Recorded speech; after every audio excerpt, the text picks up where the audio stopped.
ვაგრძელებთ საუბარს ChatGPT-თან აქტიური კომუნიკაციის შემდეგ 16 წლის მოზარდმა სიცოცხლე თვითმკვლელობით დაასრულა. ოჯახი კომპანია OpenAI-ს უჩივის. შემთხვევა ამერიკის შეერთებულ შტატებში მოხდა.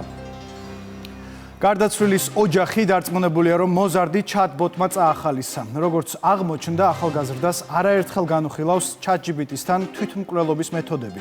მათ შორის იმ ღამითაც, როცა სიცოცხლე დაასრულა.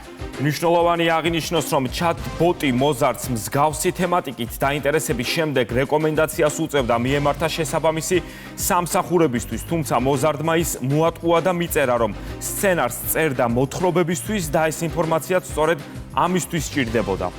ნათია ჩეხერიასთან ერთად ვაგრძელებთ ამ თემაზე საუბარს, ის უკვე ჩვენთან ერთად იმყოფება. ნათია, საღამომშვიდობისა. ამ ტრაგიკული შემთხვევის შემდეგ OpenAI-ი პოლიტიკა გაამკაცრა. ზუსტად გითხარი რა შეიცვალა?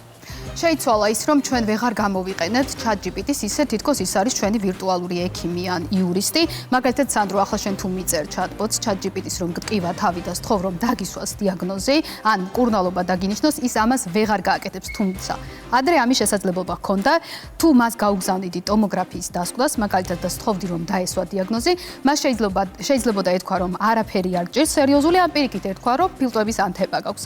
ახალი რეგულაციის მიხედვით მას ამის უფლება არ აქვს. რატომ? იმიტომ, რომ ხელოვნურ ინტელექტს არ შეუძლია სწორი დიაგნოზის დასმა და ექიმის ჩანაცვლება.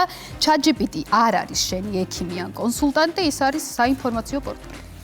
და ნათია, ეს ყველაფერი, რა თქმა უნდა, გასაგებია, რასაც საუბრობ და რისკების შემცირება არის უმნიშვნელოვანესი, თუმცა ბოლო 3 წელია დაახლოებით 800 მილიონი ადამიანი იყენებს ChatGPT-ს. რა არის მთავარი მიზეზი ამის, რის გამოც ახლა ეს იცვლება ეს რეგულაციები, რომელზეც დაიწყეს საუბარი?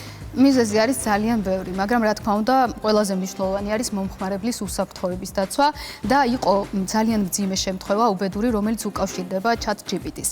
ამ დრომდე ამერიკის სასამართლოში 7 საქმეა სარჩელია შესული OpenAI-ის წინააღმდეგ. მომჩიმნები ამტკიცებენ, რომ chatbot-თან ხანგრძლივმა საუბარმა გამოიწვია ადამიანების სერიოზული ფსიქოლოგიური ზიანი და უბედური შემთხვევაც კი საუბარი მაქვს სიკვდილზე. chatbot-ს ადანაშაულებენ იმაში, რომ მან წაახალისა თვითმკვლელობა. მაგალითად, ერთ-ერთი ასეთი შემთხვევა მოხდა ამერიკაში, კალიფორნიაში. ადამი რამდენიმე თვის განმავლობაში ესაუბრებოდა chatbot-ს და ესაუბრებოდა ასევე თვითმკვლელობის მეთოდებზეც კი და ChatGPT ადამიანს განუმარტებდა, ასევე ეუბნებოდა, რომ ყველაფერი სწორად არის. მან დაუწერა ასევე გამოსამშვიდობებელი წერილიც კი. კომპანიამ აღიარა, რომ სისტემა აქვს ხარვესი და არ მუშაობს ყოველთვის სწორად, ამიტომ შემოიღო რაღაც შეზღუდვები. 18 წლამდე მომხმარებლისთვის დაემატა მშობელთა კონტროლი, ახლა მშობლებს უკვე შეუძლიათ თავიანთი შვილის აქტივობის გაკონტროლება. ნახოთ, საინტერესოა როგორ დასრულდება ეს სასამართლო პროცესი, თუმცა კიდევ ერთი პრობლემა, რაც chatbot-თან საუბარს შესაძლოა მოხდეს, ეს არის კონფიდენციალობა, რომელიც დაცული არ არის.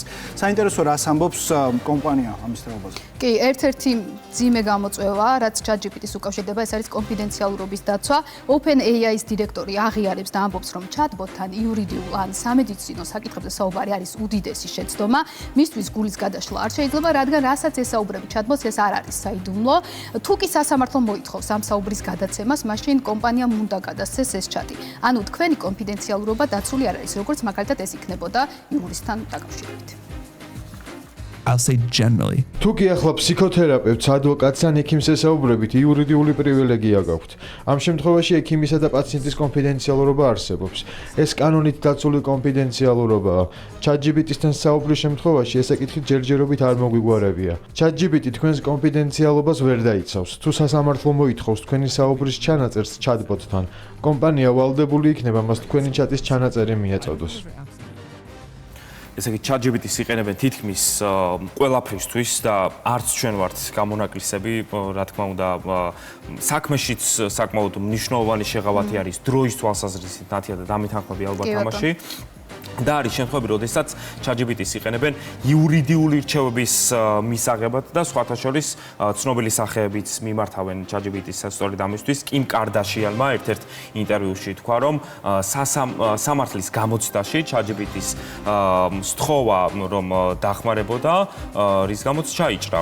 როგორც ცნობილია, როგორც ჩანს, არასწორი პასუხები უკარნახა ChatBot-მა მას და ალბათ კარდაშიანის მსგავსად ბევრი იქცევა ასე და ცუდი შედეგებითაც კი, სრულდება. გარდაშენის შემთხვევაში ცოტა მარტივად და სულ და იმის მხოლოდ გამოცდაში ჩაიჭრა, მაგრამ არის შემთხვევები, როდესაც ამ პლატფორმას მომხმარებლები იყენებენ იურიდიული რჩევების მისაღებად და მე ამას იყენებენ ცხოვრებაში, რაც არის ძალიან დიდი შეცდომა, როგორი რეგულაციაც არ უნდა შემოიღოს კომპანიამ, აუცილებელია რომ თვითონ მომხმარებლის გადასაწყვეტია გააგრძელებს თუ არა ჩატბოტს, მაგრამ ექსპერტები ამბობენ, რომ აუცილებელია მხოლოდ მომხმარებელზე არ იყოს ეს დამოკიდებული და კანონმა უნდა გასაზღვროს.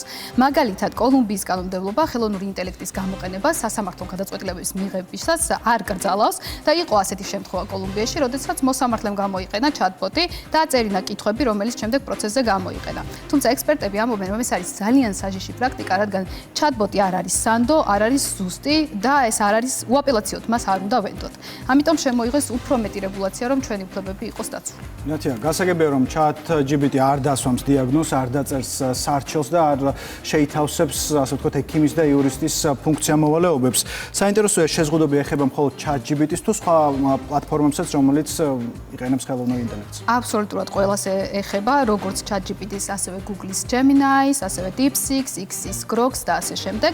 არც ერთი მათგანი არ შეასრულებს ლიცენზირებული ექიმის და ლიცენზირებული იურისტის ფუნქციას. ჩვენ ამ პლატფორმის გამოყენება შეგვიძლია მხოლოდ ინფორმაციის მისაღებად. მადლობა ნათია, ყველაფერს სჭირდება სწორი გამოყენება, თუნდაც ხელოვნური ინტელექტს რა თქმა უნდა, ჩვენ ახლა ვსაუბრობდით ხელოვნური ინტელექტის მნიშვნელოვნად უარყოფით მხარეებზე, თუმცა რა თქმა უნდა მას აქვს დადებითი მხარეებიც, მთავარია სწორად გამოყენება ამ ყველაფრის. მადლობა, ეს ნათია ჩეხერიანი.